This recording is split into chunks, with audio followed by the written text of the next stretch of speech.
नमस्कार मित्रांनो, पुन्हा एकदा स्वागत आहे तुमचं आपल्या यूट्यूब चॅनलवरती। आजचा हा व्हिडिओ तुमच्यासाठी खूप महत्त्वाचा ठरणार आहे। त्यासाठी व्हिडिओला सुरूपासून शेवटपर्यंत नक्की बघा। यामध्ये तुम्हाला आम्ही खूप महत्त्वाचे उपाय सांगितले आहे। तर चला व्हिडिओला वेळ न वाया घालवता व्हिडिओला सुरुवात करूया।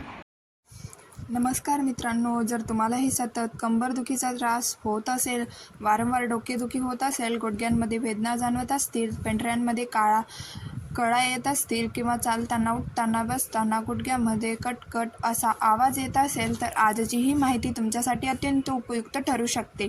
अनेकदा वाढते वय, शरीरातील पोषण तत्वाची कमतरता, सांध्यावरील वाढलेले ताण किंवा चुकीच्या जीवनशैली यामुळे सांध्यांची वेदना वाढू लागतात। सुरुवातीला हा त्रास किरकोळ वाटतो, पण कालांतराने तो इतकाच वाढतो की चालणे, जिने चढणे किंवा अगदी दैनंदिन कामे करणेही कठीण होऊन बसते। विशेषतः गुडघ्यांमध्ये सूज येणे, गुडघे वाकताना किंवा सरळ करताना आवाज येणे, पेंढऱ्यामध्ये सतत वेदना जाणवणे, अशा समस्या अनेक जण अनुभवत असतात। आज आपण नैसर्गिक उपचार मराठीमध्ये असा एक पारंपरिक आणि सोपा घरगुती उपाय जाणून घेणार आहोत, जो सांध्यांच्या आरोग्यासाठी उपयुक्त मानला जातो। हा उपाय तयार करण्यासाठी लागणारे घटक सहज उपलब्ध असतात आणि तो बनवण्याची पद्धतही अगदी सोपी आहे। योग्य प्रकारे वापरल्यास अनेकांना सांध्यांमधील ताण कमी होण्यास, वेदना शांत होण्यास आणि हालचाली अधिक सुलभ होण्यास मदत झाल्याचा अनुभव आला आहे। मात्र कोणताही उपाय प्रभावी ठरण्यासाठी तो योग्य पद्धतीने तयार करणे आणि वापरणे महत्त्वाचे असते। त्यामुळे आजचा हा व्हिडिओ शेवटपर्यंत नक्की पहा। प्रत्येक टप्पा काळजीपूर्वक समजून घ्या आणि सांगितलेल्या पद्धतीनेच त्याचे पालन करा। पुढे आपण या उपायासाठी लागणारे साहित्य, ते तयार करण्याची संपूर्ण प्रक्रिया आणि वापरण्याची योग्य पद्धत सविस्तर जाणून घेणार आहोत। त्यामुळे व्हिडिओ कुठेही स्किप न करता शेवटपर्यंत नक्की पहा। चला तर मित्रांनो, आता हा उपाय नेमका कसा तयार करायचा ते सविस्तर जाणून घेऊया। हा उपाय बनवण्यासाठी सर्वप्रथम तुम्हाला एक छोटे भांडे, कढई किंवा फोडणीचे पॅन घ्यायचे आहे। त्यानंतर त्यामध्ये थोडेसे मोहरीचे तेल घालायचे आहे। मोहरीचे तेल पारंपरिक पद्धतीने सांधे, स्नायू आणि शरीरातील ताण कमी करण्यासाठी वापरले जाते, त्यामुळे या उपायांमध्ये त्याचा आधार म्हणून उपयोग केला जातो। तेल भांड्यात घातल्यानंतर ते मंद आचेवर गरम होऊ द्यायचे आहे। तेल गरम होत असताना पुढील घटकांची तयारी करून ठेवायची आहे। काही घरगुती उपायांमध्ये विविध घटकांचा वापर केला जातो आणि प्रत्येक घटकांचे स्वतःचे वेगळे महत्त्व सांगितले जाते, त्यामुळे पुढील सर्व प्रक्रिया काळजीपूर्वक समजून घेणे आवश्यक आहे। आता दुसरीकडे तुम्हाला ताजे आले घ्यायचे आहे। आले हे आपल्या स्वयंपाकघरात सहज उपलब्ध असते आणि पारंपरिक उपचारांमध्ये त्याचा मोठ्या प्रमाणावर वापर केला जातो। आलेमध्ये नैसर्गिक उष्ण गुणधर्म असल्याचे मानले जाते, त्यामुळे शरीरातील कडकपणा, स्नायूंमधील ताण आणि सांध्यांमधील अस्वस्थता कमी करण्यासाठी अनेक लोक आलेचा वापर करतात। यासाठी आल्याचा एक लहानसा तुकडा घ्या आणि तो स्वच्छ धुवून घ्या। आल्याची साल काढण्याची आवश्यकता नाही। त्यानंतर खलबत्त्यात किंवा इतर कोणत्याही साधनाच्या मदतीने ते व्यवस्थित ठेचून घ्या, जेणेकरून त्यातील रस आणि गुणधर्म अधिक चांगल्या प्रकारे बाहेर पडतील। आले जितके बारीक कुटले जाईल तितके ते पुढील प्रक्रियेसाठी अधिक उपयुक्त ठरते।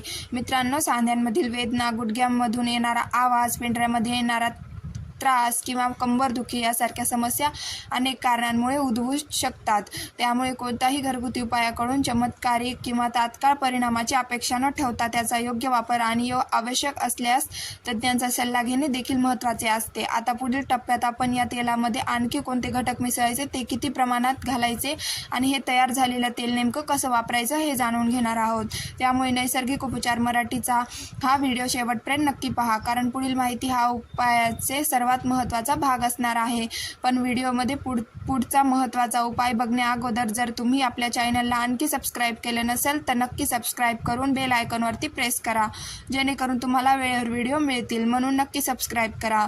मित्रांनो, आता या उपायांमध्ये आणखी काही महत्त्वाचे घटक मिसळले जात आहेत, जे पारंपरिक घरगुती उपचारांमध्ये मोठ्या प्रमाणावर वापरले जातात। प्रत्येक घटकांचे स्वतःचे वेगळे गुणधर्म मानले जातात आणि याच गुणधर्मामुळे हा उपाय अधिक प्रभावी असल्याचे अनेक लोक सांगतात। तेल योग्य प्रकारे तापल्यानंतर त्यामध्ये तामलपत्र घातले जाते। आयुर्वेद परंपरामध्ये तमालपत्राला विशेष महत्त्व दिले जाते। शरीरातील वात दोष संतुलित ठेवण्यासाठी आणि स्नायूंमधील ताण कमी करण्यासाठी त्याचा वापर केला जातो असे मानले जाते, त्यामुळे सांध्यांमध्ये जाणवणारा जडपणा किंवा अस्वस्थता कमी करण्यासाठी अनेक घरगुती उपायांमध्ये तामलपत्राचा समावेश केला जातो। यानंतर त्या मिश्रणामध्ये कापूर मिसळला जातो। कापूरचा सुगंध तर सर्वांनाच परिचित आहे, परंतु परंतु पारंपरिक पद्धतीनुसार तो शरीराला थंडावा देण्यास आणि स्नायूंना आराम मिळवून देण्यास मदत करतो असे मानले जाते. त्यामुळे कापूर बारीक करून तेलांमध्ये मिसळल्यास तो अधिक चांगल्या प्रकारे एकजीव होतो आणि त्याचे गुणधर्म तेलांमध्ये पसरतात. आता यामध्ये आधी तयार करून ठेवलेले, ठेचलेले आणि घातले जाते आले हे अनेक वर्षांपासून घरगुती उपचारांचा एक महत्त्वाचा भाग राहिले आहे. सांधे, स्नायू आणि शरीरातील कडकपणा कमी करण्यासाठी आलेचा उपयोग केला जातो. विशेषतः थंडीच्या दिवसांमध्ये किंवा सततच्या निद्रामुळे त्रस्त असलेल्या लोकांमध्ये आलेचा वापर मोठ्या प्रमाणावर केला जातो. हे सर्व घटक तेलांमध्ये मिसळल्यानंतर त्यांना मंद आचेवर हळूहळू शिजू दिले जाते.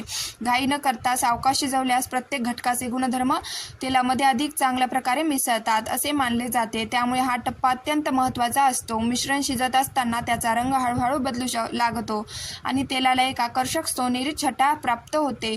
मित्रांनो, अनेक लोकांचा असा अनुभव आहे की नियमित मालिशमुळे सांध्यांमधील ताण कमी होण्यास मदत होते, स्नायूंना आराम मिळतो आणि शरीर अधिक हलके वाटते. अर्थात प्रत्येक व्यक्तीची प्रकृती वेगळी असते, त्यामुळे परिणाम देखील वेगवेगळे असू शकतात. परंतु अशा पारंपरिक उपायांचा वापर आजही अनेक घरांमध्ये केला जातो. काही वेळानंतर जेव्हा सर्व घटक व्यवस्थित शिजून तेलांमध्ये एकजीव होतात तेव्हा गॅस बंद करून हे मिश्रण नैसर्गिकरित्या थंड होण्यासाठी ठेवले जाते. तेल पूर्णपणे थंड झाल्यानंतरच पुढील प्रक्रिया केली जाते, कारण यानंतरच टप्पा या उपायासाठी खूपच महत्त्वाचा असतो. म्हणून मित्रांनो, आजचा हा व्हिडिओ शेवटपर्यंत नक्की पहा. पुढे आपण हे तयार झालेले तेल कसे गाळायचे, कसे साठवायचे आणि शरीराच्या कोणत्या भागावर कशा पद्धतीने वापरायचे याबद्दल सविस्तर माहिती जाणून घेणार आहोत. मित्रांनो, एक गोष्ट नेहमी लक्षात ठेवा, कोणतेही तेल तयार झाल्यानंतर ते लगेच गरम असतानाच वापरू नये. तेल पूर्णपणे थंड होऊ दिल्यानंतरच त्याचा वापर करणे अधिक योग्य ठरते. त्यामुळे तेल थंड होण्यासाठी बाजूला ठेवले जाते आणि तोपर्यंत आणखी एक सोपा घरगुती उपाय तयार केला जातो. या दुसऱ्या उपायासाठी कोमट पाण्याचा उपयोग केला जातो. पाणी इतकेच गरम असावे की ते त्वचेला सहज सहन होईल. खूप गरम किंवा उकळते पाणी वापरण्याची आवश्यकता नसते. त्यामध्ये सेंदे व मीठ मिसळले जाते. पारंपरिक पद्धतीमध्ये कोमट पाणी आणि सेंदव मीठ याचे मिश्रण शरीराला आराम देण्यासाठी वापरले जाते. विशेषतः थकवा, स्नायूंमधील ताण किंवा सांध्यांमधील जडपणा कमी करण्यासाठी अनेक जण अशा प्रकारच्या उपायांचा आधार घेतात. अशा प्रकारे एकीकडे तेल तयार होते आणि दुसरीकडे कोमट पाणी व सैंधव मिठाचे मिश्रणही तयार होते. आता पुढील महत्त्वाचा भाग म्हणजे या दोन्ही गोष्टींचा योग्य वापर. तेल पूर्णपणे थंड झाल्यानंतर ते स्वच्छ कपड्याने किंवा गाळणीच्या मदतीने गाळून घेतले जाते. गाळल्यानंतर उरलेला घट्ट भाग बाजूला काढून टाकला जातो आणि फक्त स्वच्छ तेल वेगळे ठेवले जाते. हे तेल काचेच्या किंवा स्टीलच्या स्वच्छ भांड्यात साठवून ठेवणे अधिक योग्य मानले जाते. अशा प्रकारे साठवलेले तेल दीर्घकाळ वापरता येते. मित्रांनो, पारंपरिक घरगुती उपचारांमध्ये अशा प्रकारच्या तेलाचा वापर अनेक वर्षांपासून केला जातो आहे. विशेषतः गुडघेदुखी, सांध्यांमध्ये जडपणा, पेंढऱ्यामधील ताण किंवा शरीरातील इतर भागांमध्ये जाणवणारी अस्वस्थता कमी करण्यासाठी लोक अशा तेलाने मालिश करतात. नियमित मालिशमुळे रक्तभिसरण सुधारण्यास आणि स्नायूंना आराम मिळण्यास मदत होऊ शकते. घरातील वयोवृद्ध व्यक्तींना गुडघ्यामध्ये कडकपणा जाणवणे, चालताना अस्वस्थता होणे किंवा उठताना बसताना त्रास होणे या समस्या सामान्यपणे दिसून येतात. अशा वेळी तयार केलेले तेल हलक्या हाताने गुडघ्यांच्या भागावर लावून मालिश केली जाते. मालिश करताना कोणताही अतिरिक्त दबाव न देता हळूवारपणे तेल त्वचेवर पसरवावे. यासोबतच कोमट पाणी आणि सेंदे व मिठाचे मिश्रणाचा वापर केल्यास स्नायूंना अधिक आराम मिळण्यास मदत होऊ शकते. त्यामुळे अनेक लोकांना सांध्यांमधील ताण कमी झाल्यासारखा वाटते आणि हालचाली करताना अधिक सोयीस्कर वाटू शकते. मात्र मित्रांनो, सांध्यांमधील वेदना, सूज किंवा हालचालीमध्ये अडथळा निर्माण करणाऱ्या समस्या अनेक कारणामुळे उद्भवू शकतात. त्यामुळे जर त्रास सतत वाढत असेल किंवा दीर्घकाळ टिकून राहत असेल तर वैद्यकीय तज्ज्ञांचा सल्ला घेणे आवश्यक आहे. घरगुती उपाय हे पूरक स्वरूपात उपयोगी ठरू शकतात, परंतु ते वैद्यकीय उपचारांचा पर्याय नाहीत. पुढे आपण या उपायाचा वापर किती वेळ करावा, कोणत्या वेळी करावा आणि अधिक चांगला परिणाम मिळवण्यासाठी कोणत्या गोष्टीचा काळजी घ्यावी याबद्दल सविस्तर माहिती जाणून घेणार आहोत. तर चला मित्रांनो, पुढील शेवटचा भाग बघूयात. मित्रांनो, हे तेल वापरताना एक महत्त्वाची गोष्ट लक्षात ठेवायची आहे. मालिश करताना जास्त जोर लावण्याची आवश्यकता नसते. अनेकांना वाटते की जितका जास्त दाब दिला जाईल तितका जास्त फायदा होईल, पण प्रत्यक्षात तसे नसते. सांधे किंवा स्नायू आधीच संवेदनशील असतील तर जास्त दबावामुळे अस्वस्थता वाढू शकते. त्यामुळे नेहमी हलक्या हाताने त्यामुळे नेहमी हलक्या हाताने आणि सावकाश मालिश करणे अधिक योग्य ठरते. गुडघे, पिंढऱ्या, घोटे किंवा शरीरातील ज्या भागांमध्ये वेदना अथवा ताण जाणवत असेल त्या भागांवर हे तेल हलक्या हाताने लावून काही मिनिटे मालिश केली जाऊ शकते. नियमित मालिश केल्याने स्नायूंना आराम मिळण्यास आणि रक्तभिसरण सुधारण्यास मदत होऊ शकते.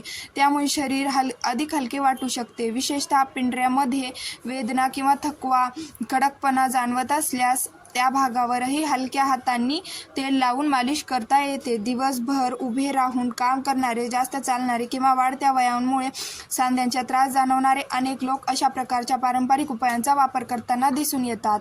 फक्त गुडघेच नाही तर हातांच्या बोटांचे सांधे, मनगट, कोपरा किंवा खांद्याजवळील भागांमध्येही काही वेळा कडकपणा आणि वेदना जाणवू शकतात. अशा भागांवर देखील थोड्या प्रमाणात तेल लावून हळूवार मालिश केली जाऊ शकते. मालिश करताना घाई न करता काही मिनिटे सातत्याने करणे अधिक उपयुक्त ठरते. यासोबतच आपण तयार केलेले कोमट पाणी आणि सैंधव मिठाचे मिश्रण देखील वापरू शकतो. कोमट शेक आणि मालिश याचा एकत्रित वापर अनेकांना अधिक आरामदायक वाटतो. काही लोक आधी शेक घेतात आणि नंतर तेल लावतात, तर काही जण आधी तेलाची मालिश करून त्यानंतर कोमट शेक घेतात. दोन्ही पद्धतीचा वापर केला जाऊ शकतो. मित्रांनो, अनेक वेळा वेदना झाल्या की लोक त्वरित वेदनाशामक गोळ्यांकडे वळतात. मात्र कोणत्याही औषध डॉक्टरांच्या सल्ल्याशिवाय वारंवार घेणे योग्य नाही. घरगुती उपाय, योग्य आहार, हलका व्यायाम आणि नियमित काळजी यामुळे अनेकांना फायदा होऊ शकतो. तरीही जर वेदना सतत वाढत असतील किंवा दीर्घकाळ कमी होत नसतील तर तज्ज्ञ डॉक्टरांचा सल्ला घेणे आवश्यक आहे. सैंधव मिठाचा वापर पारंपरिक पद्धतीमध्ये मोठ्या प्रमाणावर केला जातो.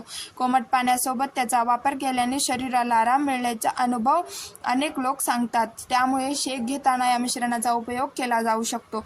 मात्र मित्रांनो, कोणताही घरगुती उपाय हा चमत्कारिक परिणाम देईल किंवा काही मिनिटात अनेक वर्षांचा त्रास पूर्णपणे नाहीसा करेल असे निश्चितपणे सांगता येत नाही. प्रत्येक व्यक्तीची शारीरिक स्थिती, वय आणि त्रासचे कारण वेगळे असते. त्यामुळे परिणाम देखील वेगवेगळे असू शकतात.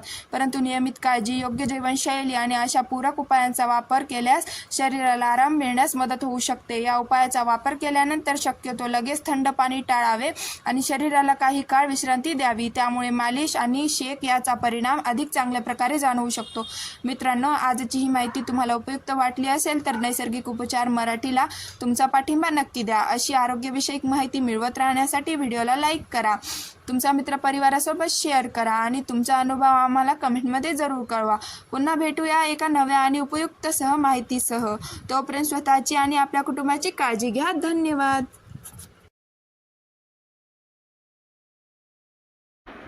हा व्हिडिओ तुम्हाला कसा वाटला कमेंट बॉक्समध्ये नक्की सांगा. असेच महत्त्वाचे व्हिडिओ बघण्यासाठी आपल्या चॅनलला सबस्क्राईब करा, जेणेकरून सर्वात अगोदर तुम्हाला व्हिडिओ मिळतील. म्हणून सबस्क्राईब करून बेल नोटिफिकेशन ऑलवर सेट करा व हा व्हिडिओ इतरांपर्यंत नक्की शेअर करा. भेटूया अशाच माहितीसह व्हिडिओसोबत. धन्यवाद.